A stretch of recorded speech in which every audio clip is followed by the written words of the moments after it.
कई बार हम जिंदगी में थक जाते हैं। तनाव, चिंता, डर और न जाने कितनी बातें मन को जकड़ लेती हैं। ऐसे में हम अक्सर बाहर समाधान ढूंढते हैं, लेकिन क्या असली शांति बाहर मिलती है? हमारी तलाश हमें एक अनोखी जगह ले गई। सतलोक आश्रम, सोसत। वहां सिर्फ भक्ति नहीं थी, वहां ज्ञान था। वहां शांति सिर्फ दीवारों में नहीं, लोगों के भीतर महसूस हो रही थी।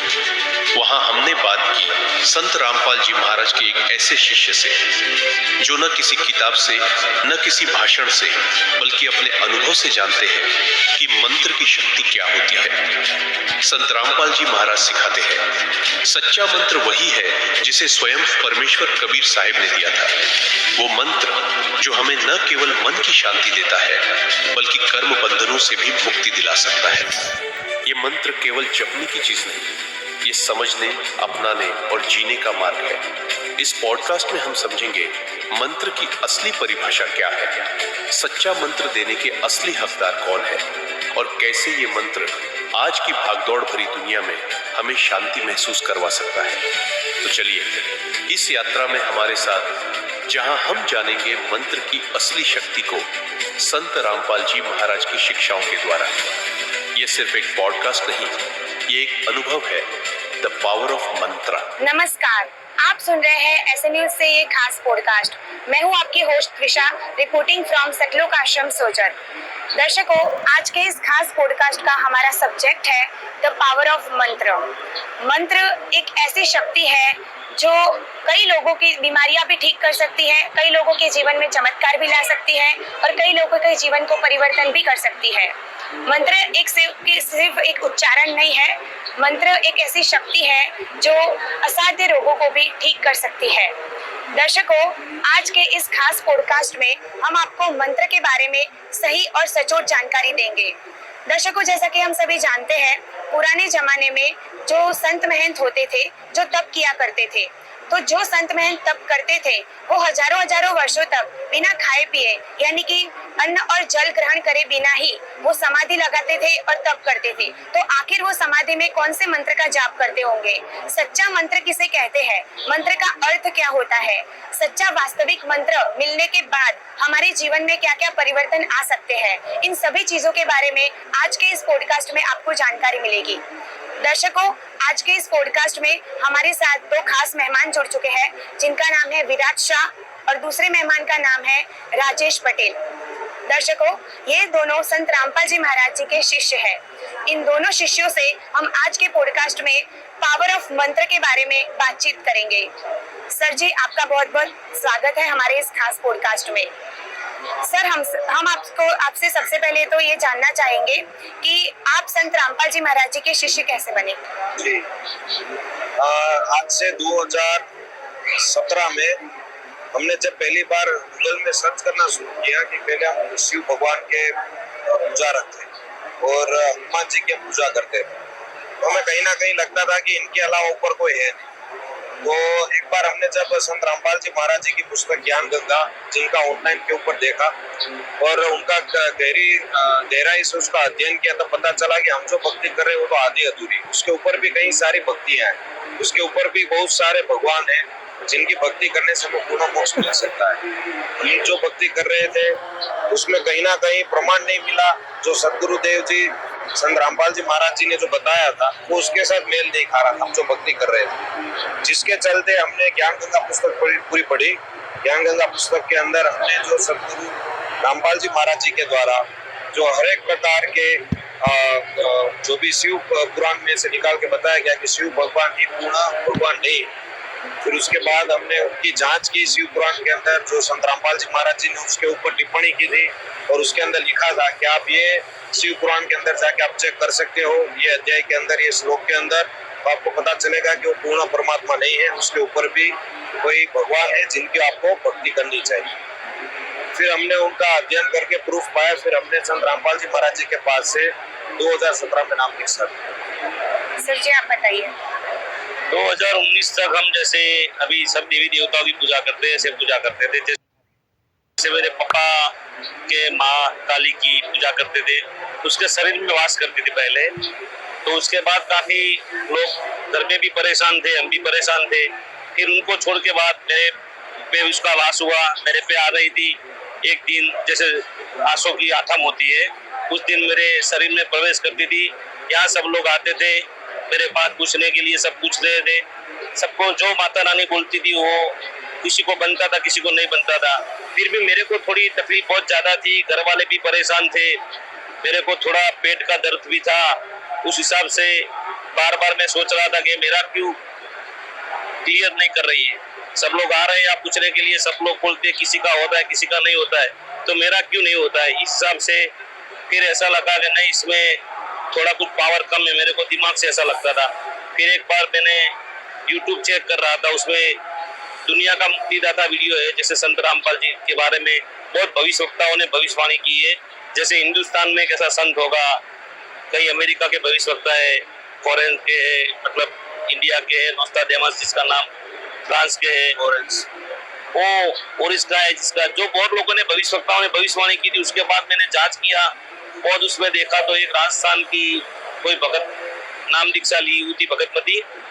उसके पास गाड़ी लेके गया तो उसको पता चला कि उसने मेरे को बोला कि मेरा कैंसर का रोग था, कैंसर का रोग खलास हो गया है ये भक्ति करने से। फिर 2020 में कोरोना चल रहा था, तो कोरोना में मैंने भी सोचा कि शायद मैं परेशान हो रहा हूँ। मेरे घर वालों को एक दो बार बोला मैं आत्महत्या कर लूंगा, सुसाइड कर लूंगा, फिर भी नहीं, घर वाले बोलते थे बेटा कुछ ना कुछ होगा, घर वाले। फिर ऐसा लगा कि नहीं, थोड़ा टाइम देखते। फिर ये राजस्थान वाली बहन को मिला तो उसके बाद मेरा थोड़ी ऐसा लगा कि नहीं, हर जगह पे जाते हैं कुछ ना कुछ करते, तो एक बार ये भी करके देख लेते। फिर संत रामपाल जी से कोरोना में जुड़े, ऑनलाइन 3-4 महीना मंत्र जाप किया है। जैसे पुस्तक सेवा में गुरुजी बताते जाने से अपना दुख हल होता है, जैसे जा रहे थे तो बार बार पुस्तक सेवा कर रहे थे। 3-4 महीने के बाद मेरा दर्द हर रोज खत्म हो गया। पहले मेरे को ऐसा था, दिन में सुबह एक बार खा लेता था तो पूरे दिन में 8 से 10 बार टॉयलेट जाना पड़ता था। जिस दिन गुरुजी से नाम दीक्षा लिया उससे अगले दिन बोला गुरुजी आज से मेरे को ये प्रॉब्लम सॉल्व हो जाती है, तो मैं कल तुम्हारी नाम दीक्षा ले लूंगा। दूसरे दिन से मेरे को 1-2 बार जाना पड़ता है, आज तक 1-2 बार ही जाना पड़ता है, मेरी प्रॉब्लम सॉल्व हो गई। इस हिसाब से संत रामपाल जी। बहुत अच्छा सर, अभी हम आपसे हमारा जो मेन टॉपिक है द पावर ऑफ मंत्र, उसके बारे में बातचीत करेंगे। सबसे पहले तो हम आपसे ये जानना चाहते हैं कि आखिरकार मंत्र किसे कहा जाता है, मंत्र का अर्थ क्या होता है। देखिए, मंत्र का अर्थ ये होता है कि आत्मा परमात्मा को प्राप्त करना। जो शब्द, जो मंत्र, जिसके आप उच्चारण से, जिसकी पूजा से, जिसकी विधि से आप वो मंत्र का जाप करोगे, जिससे आपको परम गति प्राप्त हो सकती है, आत्मा परमात्मा से मिल सकती है और जन्म मरण का जो छुटकारा हम पा सकते हैं, वो मंत्र हमें मिलेगा। तभी जो शब्द हमें मिलेगा उसको मंत्र कहते हैं, जिससे आपको शारीरिक, आर्थिक, मानसिक सभी प्रकार के लाभ भी मिलेंगे और मोक्ष भी मिलेगा। अच्छा, तो सर जो हमारे ऋषि महर्षि थे पुराने जमाने में, वो तप किया करते थे, तो तप के दौरान वो एक समाधि धारण करते थे और हजारों वर्ष तक उसी समाधि में वो तप किया करते थे। तो आखिर वो भूखे प्यासे रहकर ऐसे समाधि में तप किया करते थे, तो वो कौन से मंत्र का जाप करते होंगे। देखिए, समाधि के अंदर वो जो जाप करते थे उसके अंदर ज्यादातर तो सभी ऋषि मुनि जो हमारे अभी तक के जितने भी ज्ञात है उसके मुताबिक सभी ने ओम तक की भक्ति की और ओम तक का ही मंत्र का जाप किया। तो उसके अलावा फिर जो भी जिसके आराध्य देव थे, किसी ने ओम नमः शिवाय का भी किया है, किसी ने विष्णु जी का भी किया है, पर सबसे ज्यादा ओम का ही मंत्र जाप करने में सुना है कि पुराने ऋषि मुनिया जो थे वो ओम मंत्र का ही जाप करते थे सबसे ज्यादा। और ये मंत्र करने से उनको क्या क्या लाभ मिलते थे। देखिए, उनको क्या लाभ मिला वो तो वही बता सकते हैं, लेकिन हम ये बता सकते हैं अपने वेदों के अंदर से, पुराणों के अंदर से, कि ओम मंत्र जाप की एक सीमित शक्ति है, जिसका आप जाप करने के बाद आपको यहाँ के जो सुख सुविधा मिनिमम जो है वो आपको मिल सकती है। लेकिन जो आपको जन्म मरण का जो छुटकारा चाहिए, ऋषि मुनि जो करते थे तपस्या, वो किस चीज के लिए करते थे आप ये सोचिए। उनको किसी प्रकार का राज या किसी भी प्रकार की है कि सुख या तो किसी भी प्रकार की है कि महत्वाकांक्षा नहीं, अगर वो होती तो वो तप करने नहीं जाते। तप करने जाने के लिए उनका केवल एक ही उद्देश्य था कि भाई हमें पूर्ण परमात्मा मिले, हमें भगवान मिले। जो सच्चा भगवान है वो कहाँ रहता है, किस स्थान पे रहता है और उसको प्राप्त कैसे करें। तो वो अपने अपने हिसाब से, अपनी अपनी सोच के मुताबिक, मंत्र के मुताबिक, आराध्य देव के मुताबिक वो सालों वर्षों तक भक्ति करते रहते थे, मंत्र का जाप करते रहते थे, तपस्या में लीन रहते थे। उसका कारण केवल एक ही था कि वो परमात्मा को पाना चाहते थे और मनुष्य देह छोड़ के वो परम गति को प्राप्त करना चाहते थे जहाँ से वो आए। तो जब तक वो उनको मिला नहीं तब तक वो करते रहे। उनमें से आपको अगर पता चले तो गीता जी के अंदर भी लिखा गया है कि भाई ओम की भक्ति से कहीं ना कहीं आपको पूर्ण मोक्ष नहीं मिलता है। तो ये जो भी संत महात्मा थे, जो ऋषि मुनि थे, वो केवल भक्ति इसके लिए करते थे कि भाई हमें मोक्ष मिले। ये सबसे महत्व उनका काम था। पर उसको मिला कि नहीं मिला वो तो आपको वेद और पुराण के अंदर जो संत रामपाल जी महाराज जी की पुस्तक है ज्ञान गंगा, उसको आप पढ़ोगे तो पता चलेगा कि भाई ओम तक की क्या शक्ति है, उसके बाद दूसरे जो मंत्र है उसकी भी क्या शक्ति है, उसको आपको उसके अंदर पता चल सकता है। आपने जैसे मंत्र की बात की, तो मंत्र में तो आमतौर तो लोग राधे राधे, ओम नमः शिवाय, श्रीमद् भगवद गीता में जैसे कहा है कि गायत्री मंत्र, तो इसी मंत्रों का जाप करते हैं। तो क्या ये मंत्र का जाप करने से उनको कुछ लाभ मिलते हैं? देखिए ये सब मंत्र आप करो, देखो बहुत सारे आज के जमाने के अंदर कथावाचक है, बहुत से गुरु हैं जिनको हम पूर्ण गुरु नहीं कह सकते। क्यों नहीं कह सकते वो आगे हम आपको बताएंगे। पर पूर्ण गुरु जो है, जो जितने भी गुरु आज के जमाने में अभी अवेलेबल है आज के दौरान, वो सभी गुरु के पास पूर्ण मंत्र नहीं है। क्यों नहीं है? क्योंकि वो जो भी मंत्र बताते, जैसे कि हम पकड़ लेते इस्कॉन मंदिर, जिसके मंत्र आप मंदिर के बाहर जाओगे तो बड़े बड़े अक्षरों में लिखे कि भाई हरे कृष्णा कृष्णा कृष्णा हरे हरे, हरे राम राम राम हरे हरे। तो ये मंत्र आप मुझे बताओ कि कहीं गीता जी में लिखा है, या तो आप मुझे इसमें बता दो कि कहीं विष्णु पुराण में लिखा है, नहीं लिखा। तो उनके जो मेन संस्थापक थे उनको लगा कि ये मंत्र करने से लाभ मिल सकता है, तो उन्होंने वो चीज अप्लाई की। पर वो चीज क्या वो अपने वेदों, क्या वो चीज अपने वो मंत्र हमारे जो वेद पुराण के अंदर मेल खाते, गीता जी के अंदर मेल खाते, वो आज तक हमने नहीं देखा। ऐसे ही आप देख लो कि जो दूसरे गुरु है वो बताते राधे राधे का जाप करो, तो राधे राधे का जाप क्या कभी भी श्री कृष्ण भगवान ने, पूरी महाभारत देख लो, उनके जीवन काल के दरमियान कभी भी उन्होंने ये भी नहीं बताया कि आप श्री कृष्ण शरणम मम का मंत्र करके आप मोक्ष प्राप्त कर सकते हो। बताया तो आप मुझे बताइए, कहीं पे भी उन्होंने ये नहीं लिखा है कि राधे राधे का जाप करने से आपको मोक्ष मिलेगा। तो ये सब बातें कहीं ना कहीं ये स्पष्ट होती है कि ये सब अपने मन गणित तरीके से जिनको जो अच्छा लगा वो रख लिया मंत्र और वो सबको देने लग गए। और वो क्या, अभी गुरु तो दे रहे हैं, लेकिन आम जनता का तो कर्तव्य ये होना चाहिए कि भाई वो जो भी गुरु आपको मंत्र दे रहे हैं वो क्या उनके आराध्य देव, जो भी आराध्य देव के वो मंत्र दे रहे हैं वो क्या उनके आराध्य पुस्तक के अंदर है। जैसे कि आपने श्री कृष्ण शरणम मम का मंत्र करना शुरू किया, 108 मंत्र की नामावली करना शुरू की, तो वो क्या सभी चीजें विष्णु पुराण के अंदर मेल खाती है? वो आप और हम सभी ने देखना चाहिए। अगर नहीं खा रही है तो वो हमें नहीं करनी है, अगर अंदर है तो बेशक करें, हम भी करेंगे, हमें भी बताओ, पर वो चीज उसके अंदर होनी चाहिए। आप जो मंत्र बताते हो आज के जमाने के अंदर जितने भी गुरु उन सभी को मैं कहना चाहता हूँ कि आप जो मंत्र दे रहे हो वो मंत्र आपने दिया है, वो आपके आराध्य देव की पुस्तक के अंदर है, तो आप हमें दिखाएं, चैनल के माध्यम से दिखाएं या तो आप अपने सत्संग के माध्यम से दिखाएं, तो हमें भी पता चले कि हाँ भाई ये मंत्र आपने यहाँ से निकाल के दिया है और उसका जाप करने से ये पुस्तक के अंदर लिखा है कि ये जाप करने से आपको सभी प्रकार के लाभ मिलेंगे। अगर नहीं है तो वो मंत्र गलत है। अच्छा, तो सर मैं आपसे ही पूछना चाहूंगी, आप तो संत रामपाल जी महाराज जी के शिष्य हैं, आखिर संत रामपाल जी महाराज जी आपको कौन से मंत्र का जाप करने के लिए बताते हैं? देखिए संत रामपाल जी महाराज जी जो जाप देते हैं, जो मंत्र देते हैं, वो उनका नहीं है। पहली बात तो ये मैं आप सभी को आपके टीवी के माध्यम से बताना चाहूंगा कि संत रामपाल जी महाराज जी ने कोई मंत्र अपना खुद का नहीं बनाया है। अच्छा। उन्होंने जो वेद, जो गीता, जो सभी शास्त्रों के अंदर बताया है कि ये भक्ति करने से, ये मंत्र जो अपने वेदों पुराणों में दे रखे हैं वो करने से ही आपको लाभ मिलेगा। यानी कि संत रामपाल जी महाराज जी ने पहले तो क्या किया कि भाई मैं शिव का पुजारक हूँ, तो मुझे उसमें से बताया कि भाई तुम जो मंत्र कर रहे हो वो गलत है। वो बताने के लिए उन्होंने क्या किया कि सभी प्रकार के पुस्तक, जो धार्मिक पुस्तक थे उनको खोल के अंदर से बताया कि देखो भाई आपके पुस्तक के अंदर ही लिखा है कि मैं इतना ज्ञात नहीं हूँ, या मेरी भक्ति की शक्ति इतनी ज्ञात नहीं है, या मेरे मंत्र में इतनी शक्ति नहीं है कि मैं आपको मोक्ष दिला सकूं। तब जाके मुझे आश्वासन मिलेगा कि हाँ भाई संत रामपाल जी महाराज जी जो बोल रहे हैं कि भाई वो मंत्र करने से आपको मोक्ष नहीं मिलेगा, उसमें कितनी सच्चाई है। तो हमने वो पुस्तक के अंदर देखा, पढ़ा, तो हमें विश्वास हुआ कि हाँ भाई ओम नमः शिवाय मंत्र करने से हाँ हम विष्णु लोक तक जा सकते हैं, लेकिन परम गति जो प्राप्त है जो मनुष्य जीवन का जन्म मरण का छुटकारा है वो हमें नहीं मिल सकता है। तो संत रामपाल जी महाराज जी ने तो पहले तो सबकी पोले खोल दी।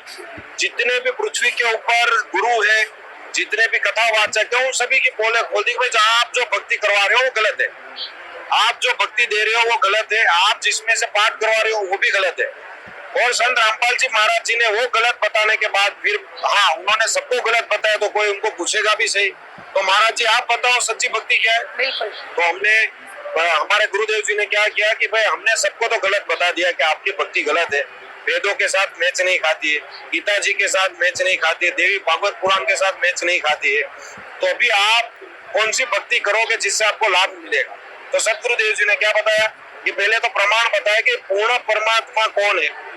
अगर ये तीनों देवता पूर्ण नहीं है तो पूर्ण परमात्मा है कौन, कहाँ है, कहाँ से आते हैं, कहाँ रहते हैं, हमें कहाँ जाना है, कहाँ से हम आए, ये पहले तो सब कुछ बताया। जिसको बोलते हैं सृष्टि रचना, जहाँ से हम आए वापस हमें वहीं जाना है। तो वो पहले हमारे गुरुदेव जी ने क्लियर किया। उसके बाद उसका प्रमाण भी दिया कि मैं जो बता रहा हूँ उसका आप ये यजुर्वेद, रूपवेद, गीता जी के अंदर से प्राप्त करें।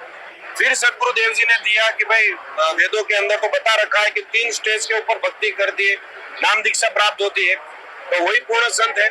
तो उन्होंने 3 स्टेज के अंदर भक्ति बताई। पहले प्रथम मंत्र की नाम दीक्षा मिलती है, उसके 4 महीने के बाद आपको दूसरा मंत्र जो गीता जी के अंदर है ओम तत् सत, उसमें से केवल ओम और तत्, उसको किस प्रकार से करना है, किस हिसाब से करना है वो सिखाया। जिससे क्या लाभ मिलता है वो भी बताया। उसकी परिपक्वता यानी कि उसकी जो भक्ति है वो कुछ सालों तक आपको करनी है, वो श्वासोश्वास का मंत्र कहा जाता है। और उसके बाद जो लास्ट मंत्र है जिससे हमें मोक्ष मिल सकता है, जो गीता जी के अंदर लिखा है, वो तीसरी नाम दीक्षा है और वो है ओम तत् और सत। यानी कि तीसरा मंत्र वो भी श्वासोश्वास के साथ किस प्रकार से करना है वो आप सतगुरुदेव जी के पास नाम दीक्षा लो, फिर वो बताएंगे आपको, उसकी विधि बताएंगे और फिर उसका आप लाभ भी ले सकते हो। देखो लाभ तो यहाँ पे आपको बहुत सारे मिलेंगे। आप यहाँ पे आए हो पृथ्वी लोक के ऊपर, तो आपके कर्माणु अनुसार आपको कुछ अच्छे लाभ भी मिलेंगे, कुछ बुरे दुख भी मिलेंगे। लेकिन आप ये भक्ति करोगे तो ये सतगुरुदेव जी ने जैसे पैसे के ऊपर गवर्नर लिख कर देता है, मैं धारकों को ये नोट यूज करने के लिए बाधक को ये आप यूज कर सकते हो। ऐसे सतगुरुदेव जी ये प्रमाण के साथ बताते हैं कि आप ये भक्ति करोगे तो आपको यहाँ तो सुख मिलेगा ही मिलेगा, दुख तो जो थे आपके कर्माणु अनुसार। दूसरे कथावाचक क्या बोलते हैं कि आपने जो पुराने कर्म पत्रक थे पुराने जन्म के, उसके हिसाब से आपके जो अच्छे कर्म थे उसके मुताबिक आपको अच्छा जीवन मिलेगा। जब खराब कर्म आएंगे आपके, जो खराब कर्म कर रखे उसका फल भुगतना आएगा, तब आपको वो भी भुगतना पड़ेगा, उसको आप छुटकारा नहीं पा सकते हो। जबकि संत रामपाल जी महाराज ये बताते हैं कि वेदों में तो ये बता रखा है कि पूर्ण संत के द्वारा नाम दीक्षा लेने के बाद पूर्ण परमात्मा की भक्ति करोगे तो आपको अच्छे कर्म के अच्छे फल तो मिलेंगे ही मिलेंगे, लेकिन जो बुरे कर्म कर रखे थे जिसको आपको दुख का पहाड़ आने वाला था वो भी कट जाएगा, चाहे वो आर्थिक हो, चाहे वो शारीरिक हो, चाहे वो मानसिक हो, वो सभी कष्ट आपके दूर करेंगे। और उससे बड़ा जो मनुष्य जीवन का जो ऋषि मुनि तप करते थे, तपस्या करते थे, किसके लिए कि भाई हमें मोक्ष मिले, मोक्ष उनको नहीं मिला। वो क्यों नहीं मिला? क्योंकि उन्होंने कोई भी एक मंत्र पकड़ रखा, या तो ओम पकड़ रखा, या तो ओम नमः शिवाय पकड़ रखा, या तो किसी आराध्य देव का पकड़ रखा। पर जो गीता जी के अंदर मंत्र दिया है, जो वेदों में बताया गया मंत्र है, वो नहीं किया, जिसके चलते उनको मोक्ष नहीं मिला। वो जन्म मरण के चक्कर में आ गए। हाँ, उनको तप के बाद स्वर्ग में मिला, इंद्र देवी देवताओं की शायद उनको पदवी भी मिल